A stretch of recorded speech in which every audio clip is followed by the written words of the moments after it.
Selamat pagi semuanya, kembali lagi belajar biologi bersama Ibu Jelita Utasoid. Hari ini kita akan belajar biologi kelas 12, materi penyimpangan semu hukum Mendel. Sebelumnya kita sudah belajar tentang hukum Mendel yang pertama dan hukum Mendel yang kedua, di mana pada hukum Mendel yang pertama atau monohibrid memiliki rasio fenotip 3:1, sedangkan dihibrid memiliki rasio fenotip 9:3:3:1. Nah, kali ini untuk penyimpangan semu hukum Mendel itu akan berbeda nanti rasio fenotipnya, dan ada juga yang sama, namun ada yang menyimpang di sana. Apa yang menyimpang? Mari kita lihat bersama. Nah, ada beberapa bentuk penyimpangan semu hukum Mendel. Salah satu diantaranya adalah atavisme. Atavisme ini seringkali disebut juga dengan interaksi antar gen. Nah, apa artinya atavisme? Atavisme itu maksudnya interaksi antar gen yang menghasilkan filial atau keturunan yang fenotipnya berbeda dengan induknya. Intinya di atavisme itu bahwa fenotip dari filial atau keturunan berbeda dengan fenotip induknya. Nah, berikut ini beberapa contoh gambar dari pial atau jengger ayam. Seperti ada walnut atau sering disebut juga dengan sumpel, kemudian ada pi atau biji, kemudian ada singel atau disebut juga dengan bilah. Lalu ada ros atau disebut juga dengan gerigi karena memang bentuknya mirip seperti bunga ros. Lalu atavisme itu memiliki rasio fenotip 9:3:3:1. Nah, yang menjadi pertanyaannya, rasio fenotip atavisme kan sama seperti hukum Mendel yang kedua atau dihibrid, memiliki rasio fenotip 9:3:3:1. Nah, ini kenapa dikatakan menyimpang? Jawabannya, atavisme itu memang benar salah satu bentuk penyimpangan hukum Mendel, tapi bukan karena perbandingan fenotip yang kedua, melainkan karena memunculkan sifat baru pada jengger ayam, yaitu walnut dan bilah. Karena pada induknya itu adalah ros dan pi. Ketika disilangkan antara ros dengan pi, ternyata menghasilkan filial yang baru, yaitu walnut dan bilah. Karena itulah atavisme disebut dengan penyimpangan semu hukum Mendel. Oh ya, PSHK yang ada di sini singkatan dari penyimpangan semu hukum Mendel ya, supaya tidak bingung. Nah, sekarang dalam soal seringkali ada persilangan. Supaya kita tahu yang mana aja fenotip untuk pial ayam, sekarang kita lihat bagaimana penentuan jenis pial ayam. Nah, berikut ini ada beberapa penentuan jenis pial ayam. Jenis pial ayam yang pertama disebut dengan walnut. Nah, rumusnya itu di sini ada R besar underscore P besar underscore. Nah, underscore yang dimaksud di sini dia itu memiliki genotip yang bisa huruf besar, bisa juga huruf kecil. Jadi bisa homozigot dominan, bisa juga heterozigot. Itu artinya underscore. Kemudian yang kedua ada pial ayam gerigi atau ros. Nah, kalau yang ros berarti R-nya yang besar.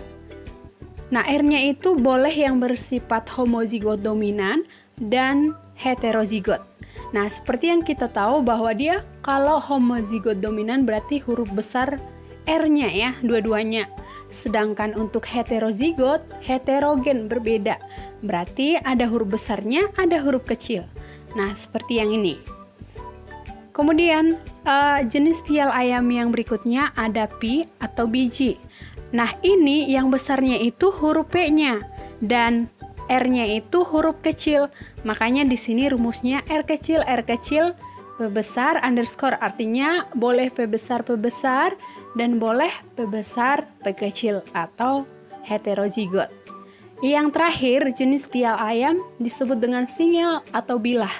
Nah, kalau singel atau bilah itu namanya resesif. Dan rumusnya itu semuanya huruf kecil. Jadi untuk genotif bilah atau singil hanya satu, R kecil, P kecil, P kecil. Nah, inilah rumus untuk menentukan jenis pial ayam.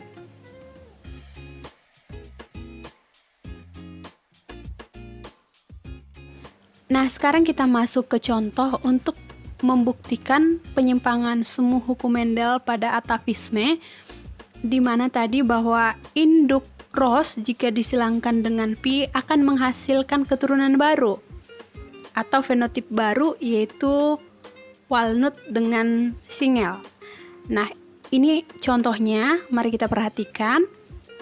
Persilangan antara ayam pial Ros, R besar, P kecil. Nah, ini seringkali disebut juga dengan galur murni. Jadi kalau ada istilah galur murni, itu artinya homozigot. R-nya yang huruf besar ya, karena dia Ros. Dengan ayam pial biji. Nah, ini P-nya yang besar, R-nya kecil. Nah, ini juga disebut dengan galur murni. Nah, di sini tentukanlah fenotip F2. Nah, gimana kita untuk menjawabnya? Untuk menjawabnya, bisa kita buat diketahui dulu P. P itu artinya parental, orang tua, induk. Nah, yang disilangkan siapa? Diketahui dalam soal tadi, Ros, yaitu galur murni, R besar, P kecil, disilangkan dengan biji. Ya, R kecil, P besar, sama-sama galur murni. Nah, setelah itu kita harus menentukan gametnya terlebih dahulu. Ya, jadi gamet itu ditentukan dulu. Nah, untuk menentukan gametnya kita silangkan yang ini. R besar dikali P kecil, hasilnya R besar P kecil. Kemudian ini juga disilangkan ke P kecil ini, hasilnya sama. Jadi karena mereka sama aja, kita ambil satu perwakilan. Nah, sehingga di sini terbentuklah R besar P kecil. Nah, salah satunya lagi di sini yang biji, R kecil disilangkan dengan P besar, maka hasilnya R kecil P besar. Jika kamu silangkan secara matematika, R kecil yang di sini dengan P besar di sini hasilnya sama aja, R kecil P besar. Maka karena sama aja, ambillah satu aja. Maka buatlah di sini R kecil P besar. Setelah itu tentukanlah F1-nya. Ya, filial atau keturunan pertama maksudnya. Kemudian di sini R besarnya silangkan dengan R kecil, maka di sini jawabannya R besar R kecil, kemudian P kecil disilangkan dengan P besar. Hasilnya P besar P kecil. Kenapa nggak P kecil duluan? Karena mari kita dahulukan yang dominan terlebih dahulu. Jadi kalau ada huruf besar berarti huruf besar dulu baru huruf kecil.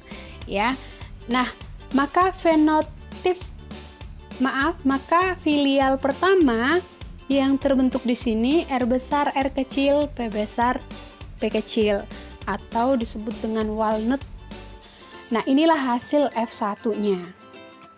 Oke, jadi inilah keturunan yang baru, yang muncul sifat baru. Yang tadinya di awal itu yang disilangkan Ros dengan biji, ternyata keturunannya itu menghasilkan sifat baru, namanya walnut. Nah, jika kita disuruh untuk mencari F2, bagaimana caranya? Tentu kamu silangkan F1 dengan F1. F1 yang mana? Yang ini ya. F1 kamu silangkan dengan F1 juga. Maka hasilnya seperti ini. R besar R kecil, P besar P kecil. Silangkan dengan sama. R besar R kecil, P besar P kecil. Nah, ini untuk menentukan gametnya tentu harus ditentukan dulu gametnya. Nah, ini silangkan dengan P yang besar, sama seperti matematika ya. R besar silangkan dengan P besar, ini jawabannya, R besar, P besar. Kemudian R besar dengan P kecil, ini jawabannya R besar, P kecil. Selanjutnya, R kecil disilangkan dengan P besar, maka hasilnya adalah R kecil, P besar. Yang terakhir, R kecil dengan P kecil, hasilnya R kecil sama P kecil. Nah, karena di sebelah kiri sama dengan di sebelah kanan, Maka jika kamu menentukan gamet warna kuning ini tentu akan sama hasilnya dengan sebelumnya. Maka ini ibu buatkan di sini karena sama. Setelah menentukan gamet seperti ini, kamu akan menyilangkan gamet yang satu dengan yang kedua. Bagaimana caranya? Bisa kita buat di dalam tabel seperti ini. Nah, yang ini satu tadi gamet yang satu, kemudian gamet yang kedua. Setelah itu, mari kamu silangkan kolom yang ini dengan yang di bawahnya. Jika kamu silangkan R besar dengan R besar, maka hasilnya R besar, kemudian P besar, P besar. Nah, ini akan menghasilkan walnut. Sama halnya dengan R besar, P kecil, P besar, maka hasilnya R besar, P besar, P kecil. Ini juga sama, jika kamu silangkan atas dengan bawah, maka hasilnya R besar, R kecil, P besar, P besar. Atau ini sama dengan walnut.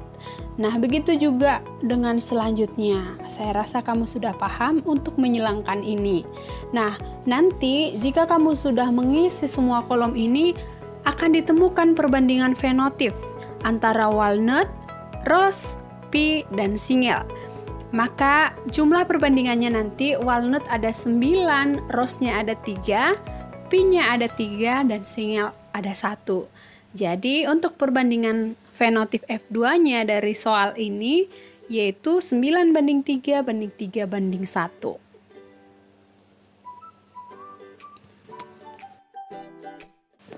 Nah, berikutnya kita coba soal yang kedua.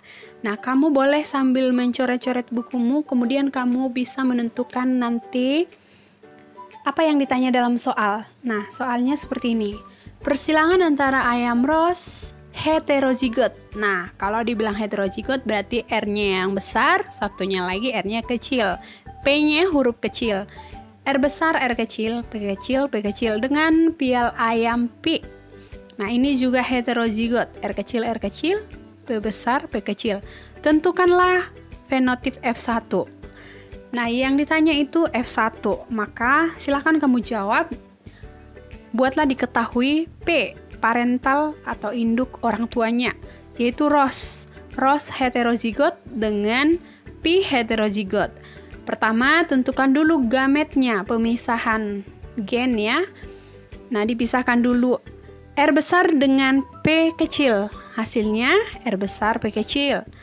Lalu ada R besar dengan P kecil, sama aja, maka kita ambil satu perwakilan. Lalu R kecil dengan P kecil, ya hasilnya R kecil P kecil. Selanjutnya R kecil P kecil sama aja, maka gamet dari rose di atas R besar P kecil, R kecil P kecil. Selanjutnya tentukan gamet dari P. Oke, sekarang kita silangkan R kecil P besar, berarti R kecil P besar. Lalu selanjutnya R kecil P kecil. Sama, sebaliknya R kecil P besar sama aja, karena sama maka ambil satu perwakilan aja. Nah, karena sudah ketemu gametnya, silakan kamu silangkan gamet rose dengan P. Boleh dimasukkan ke dalam tabel, kemudian kamu silangkan. Nah, ini gamet dari yang satu ini, kemudian yang ini gamet dari satunya lagi. Nah, setelah itu kamu silangkan yang atas dengan bawah, mainkan. Berarti R besar R kecil, P besar P kecil atau walnut. Kemudian selanjutnya R besar silangkan dengan R kecil, berarti hasilnya R besar R kecil P kecil P kecil. Nah, ini namanya rose. Lalu yang atasnya lagi dengan baris kedua, R kecil P besar P kecil. Ini namanya P. Yang terakhir semua huruf kecil. Kalau semua huruf kecil udah pastilah dia single atau bilah. Maka rasio fenotip dari soal ini antara walnut, rose, pea, dan single ditemukanlah rasio fenotipnya 1:1:1:1. Nah, sampai di sini sudah paham ya cara untuk mengerjakan persilangan tentang pial ayam atau jengger ayam. Jika ada yang kurang jelas, silakan ditanyakan di kolom komentar berikut ini. Nah, untuk menguji pemahaman kamu, silakan kerjakan soal berikut ini.